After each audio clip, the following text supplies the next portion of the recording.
como se faz a produção dessa voz.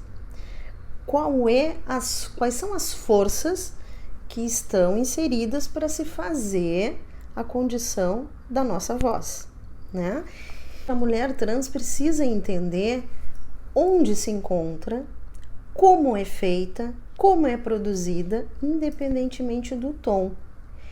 Essa é a realidade que precisa ser devidamente entendida. Quando eu entendo como que eu estou produzindo, eu estou, na verdade, cada vez mais treinando a minha percepção auditiva, a percepção da minha voz, onde está o meu tom, onde eu consigo produzir e se isso está mais para o lado masculino ou mais para o lado feminino, né? Então,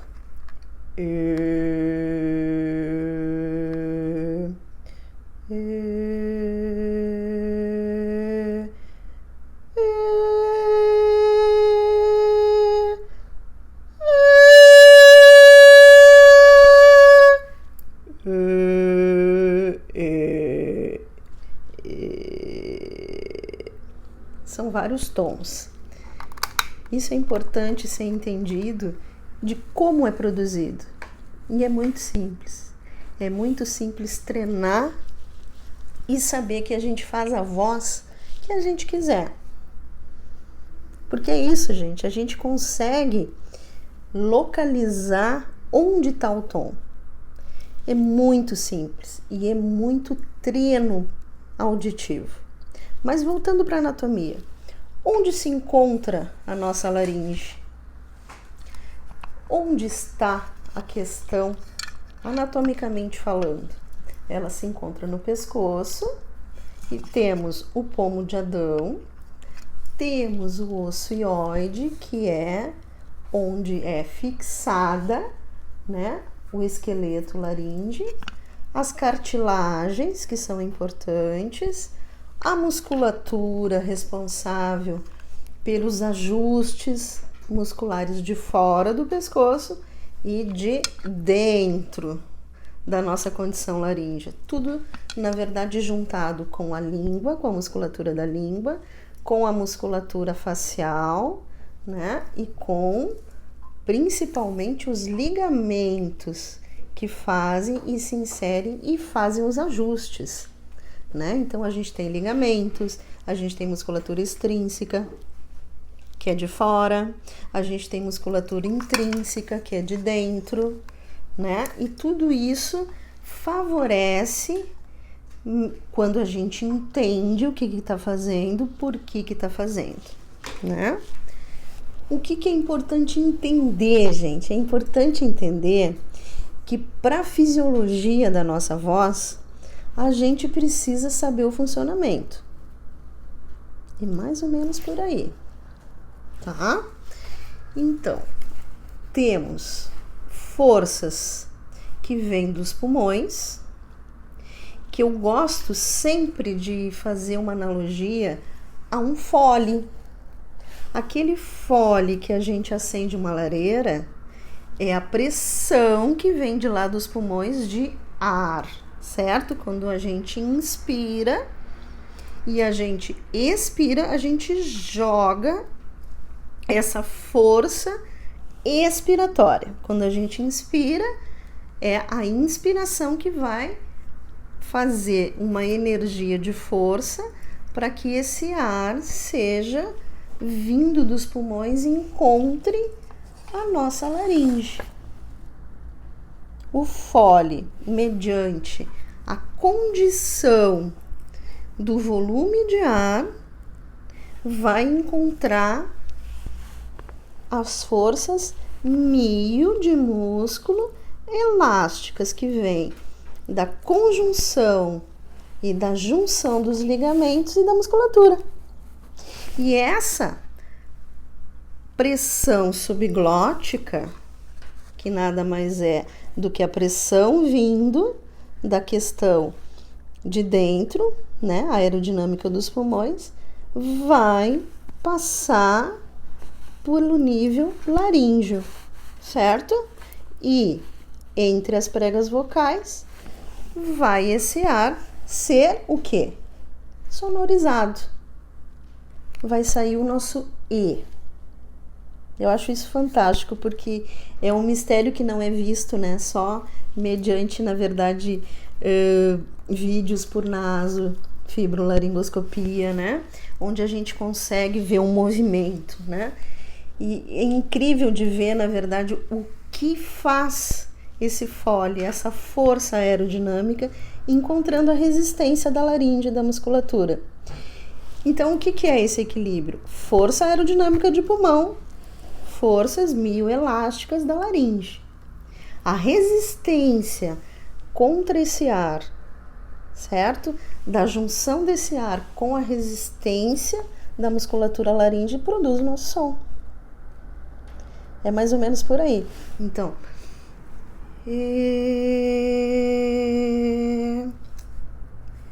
é um laríngeo, som laríngeo básico que vai o quê? Ser amplificado pelas nossas caixinhas de ressonância. E essas caixinhas de ressonância que vão dar volume e projeção de acordo com a nossa voz. Se nós temos tantas vibrações por segundo, a gente vai amplificar dependendo onde ficam os nossos amplificadores.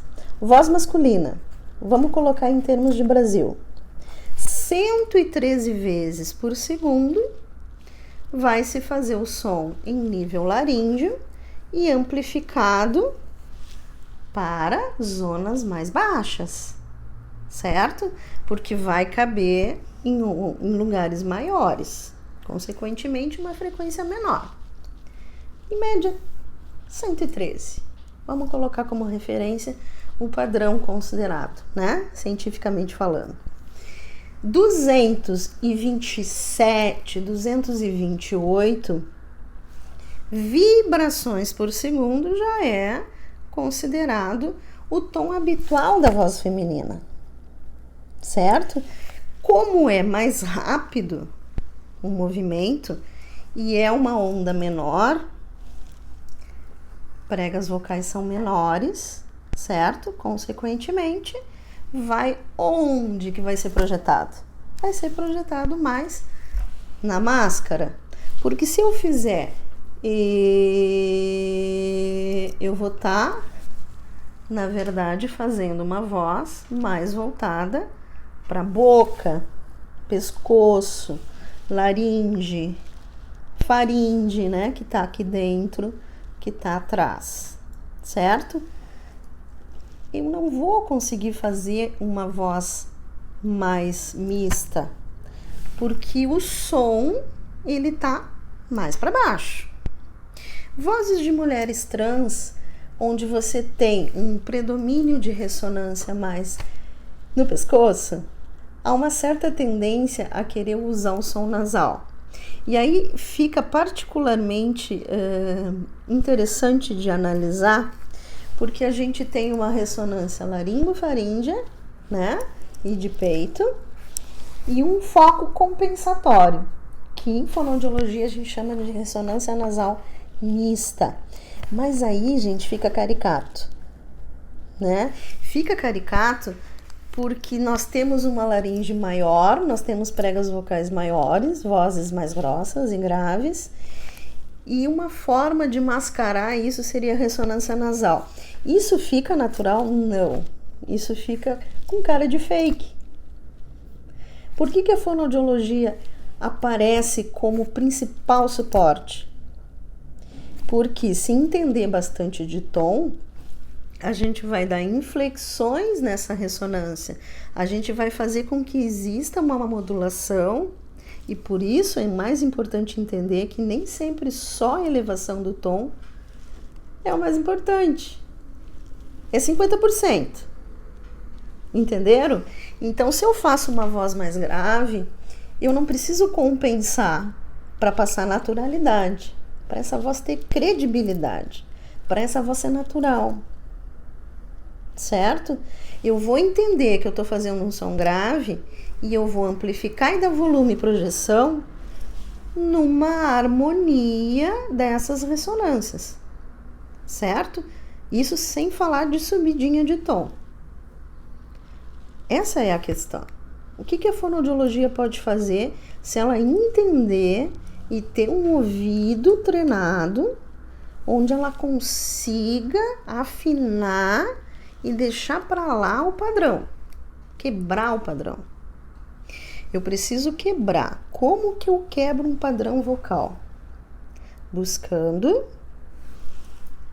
uma nova referência. Então, só falar de anatomia e fisiologia acaba ficando banal e monótono, certo? Se eu consigo amplificar esse som de uma forma harmoniosa, automaticamente eu vou estar usando um tom habitual mais agudo, sem uma ressonância muito compensatória fake. Porque a fonoaudiologia, na verdade, ela harmoniza o quê? Ressonância que não fique assim, que não fique assim, fonação de sorriso, porque isso não é natural. Isso, na verdade, é uma compensação para mascarar um tom.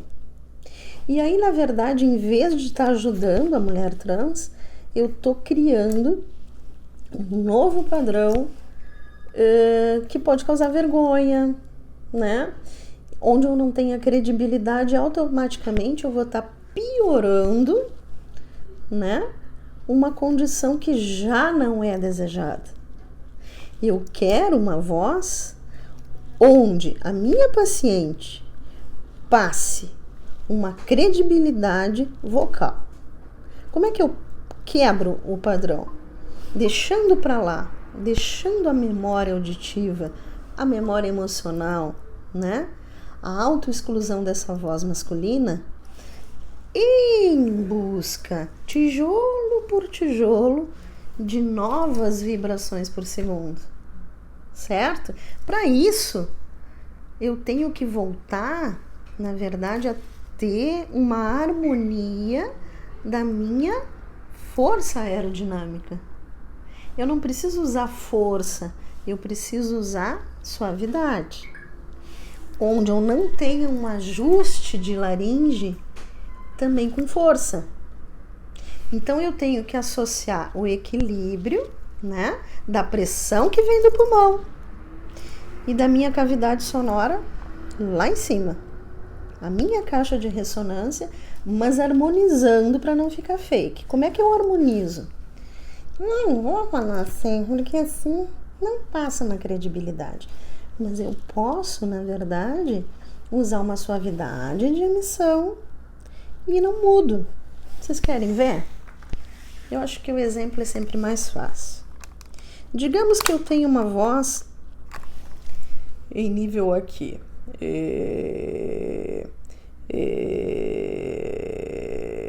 Eu tô no meu limite, tá? Eu fiz um dó. Eita, Laia, fiz um dó. Consegui ficar numa zona, na verdade, de transição entre a voz masculina e a feminina. Eu não consigo baixar mais, tá?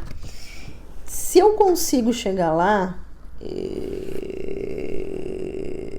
mas se eu mascaro esse meu tom grave pro nariz, olha o que acontece. 1,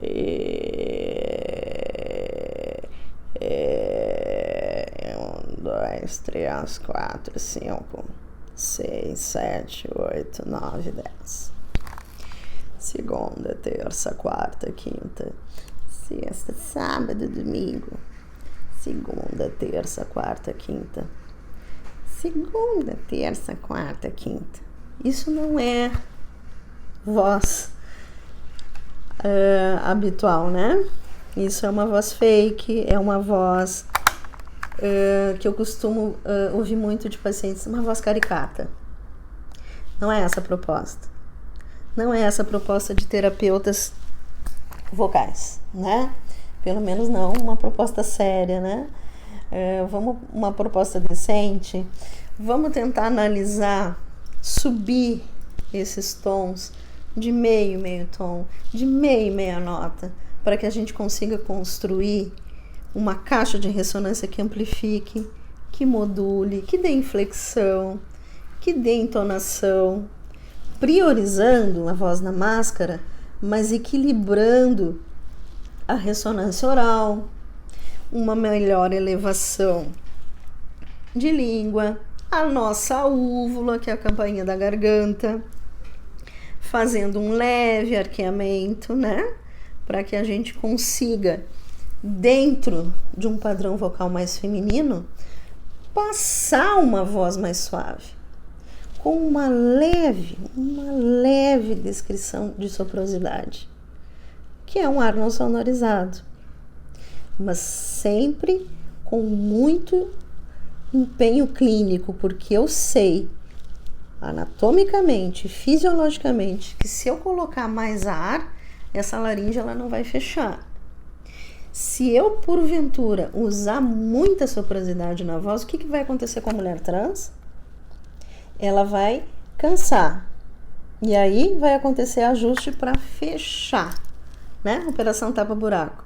E aí, em vez de eu ajudar essa pessoa, em 2 semanas ela vai estar disfônica, porque ela vai usar muito ar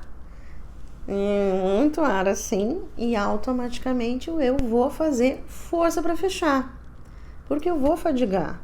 A nossa musculatura, ela precisa ser direcionada, ela precisa ter resistência e ela precisa passar a funcionar dentro do padrão que fonoaudiologicamente eu considero o mais adequado àquela pessoa. E a pessoa, gente, a voz ela é um produto absolutamente individual e único. Cada um vai ter um tipo de tamanho de prega vocal, cada um vai ter um tamanho específico de laringe, cada um vai ter um tipo de face, um nariz mais afilado, um nariz mais predominante nessa região.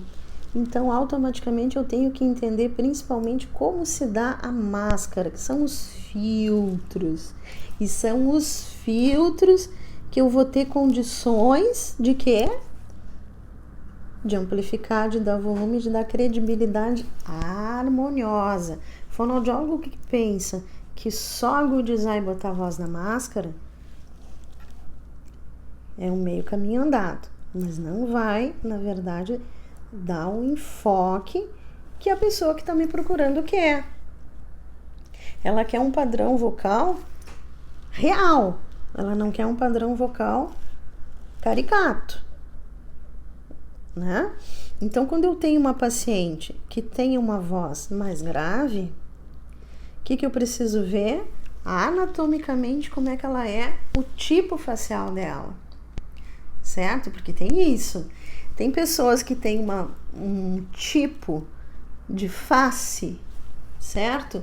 Mais semelhante a um rosto de italianos, certo? Onde tem essa questão da mandíbula, o ângulo da nossa mandíbula mais quadradinho, semelhante a uma caixa.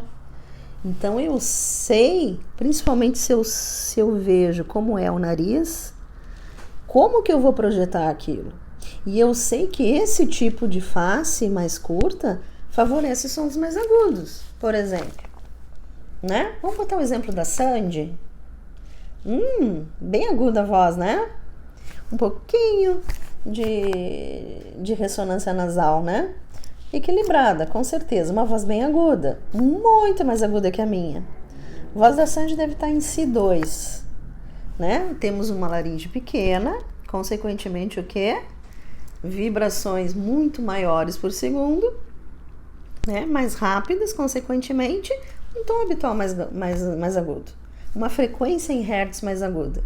Possivelmente acima de 228, né? Ou 227, como alguns artigos sempre remetem, né? Eu vou estar mais lá em cima. Se eu estou em Si2, eu estou em frequência hertz mais aguda. Mas por que favorece a voz dela ser mais aguda? Porque ela tem uma laringe menor, ela tem um rostinho mais oval, mas semelhante a uma caixinha. E automaticamente a voz projetada é mais aguda também, porque os filtros favorecem esse tipo de coisa, né? Vamos pensar na Ana Carolina e na Ivete Sangalo, é o contrário tipo de face, certo? Não é por elas serem mais altas, mas elas têm uma face longa. Tendo uma face mais longa, favorece, na verdade, o oposto de uma face curta. A gente tem uma face que favorece sons mais grossos, sons mais graves, ressonância mais oral, ressonância mais de peito. E dificilmente a gente vê o quê? A gente vê uma harmonização entre oro nasal. Nasal quase de voz de máscara, as duas não têm. A diferença de uma para outra é que na voz cantada, ambas têm face longa. Mas a Ana Carolina usa a soprosidade. Por que ela usa a soprosidade? No devido, digamos que na devida medida. Ela usa a soprosidade para suavizar. Um bom exemplo para vocês ouvirem, né? Para vocês trabalharem. E aí parece menos grave, até menos grave que a da Ivete, mas é mais grave. E o recurso da soprosidade da voz soprosa é um exemplo bacana de diferenciar uma voz da outra. A da Ana parece mais, na verdade, mais aguda, mas é mais grave. Só que é mais suave quando ela utiliza aquelas vozes cantadas mais intimistas, né? Não, quando ela usa mais potência. Basicamente é isso, né? Em termos de nariz, ambas são parecidas, né? Mas elas não usam tanto a voz na máscara. E elas têm vozes mais graves. São bem femininas, independente do nosso tom. Vocês entendem que não é uma questão só de tom, é uma questão de ajuste, onde eu trabalho melodia, onde eu trabalho harmonia, onde eu trabalho inflexão, onde eu trabalho entonação, onde eu trabalho, na verdade, uma condição de voz mais feminina com dentro de um padrão que parece até ser mais agudo do que na verdade está sendo. É isso que eu preciso que vocês entendam. Agudizar, feminizar, é tudo de bom, desde que a gente saiba como chegar e como colocar essa voz. Como que eu faço essa voz ficar mais auditivamente feminina? E o mais importante, como engajar? Como é que eu vou engajar essas técnicas respiratórias, essas técnicas de modulação, essas técnicas de inflexão, né? É aí que é o X da questão. Se eu tenho um bom ouvido, eu vou saber se a paciente fez o exercício. Se a paciente conseguiu engajar aquela técnica dentro do padrão que ela quer. E para isso, exercícios são necessários. Exercícios cada vez mais condizem e fazem um engajamento muscular. Porque tem isso também. Se eu tenho uma voz mais grave, eu vou estar predominando uma musculatura dentro de um padrão mais masculino. Sempre me direcionando para a voz da mulher trans, tá? Vai fadigar? Vai chegar no final do dia mais grave? Vai ter estafa? Vai. Principalmente se forçar um tom sem entender. Só na base do modelo vocal da voz que eu quero. A gente nunca pode, na verdade, colocar um modelo vocal e fazer com que a pessoa imite, né? Então a imitação é o modelo vocal, ele é deficiente, porque eu não entendo o que eu estou fazendo. E se eu entendo o que eu estou fazendo e como eu estou fazendo, eu vou me direcionar beneficamente sem causar problema de saúde vocal. Problema de saúde vocal, alteração vocal. Voz rouca, voz áspera, voz soprosa, voz monótona. E automaticamente a minha mensagem foi para o beleléu, né? Então, o fonoaudiólogo, ele precisa fazer com que a voz dessa mulher fique quebrando o padrão vocal masculino, em todos os sentidos. E quebrando esse padrão, eu vou criar uma referência auditiva e uma memória auditiva do novo tom. Isso é fantástico, gente. Então, trabalhar a percepção, entender as vozes, por que que essa voz fica mais assim, por que que essa voz fica mais assada, por que que essa voz dói no meu ouvido, por que que essa voz fica cada vez mais enfatizando um padrão vocal que eu quero.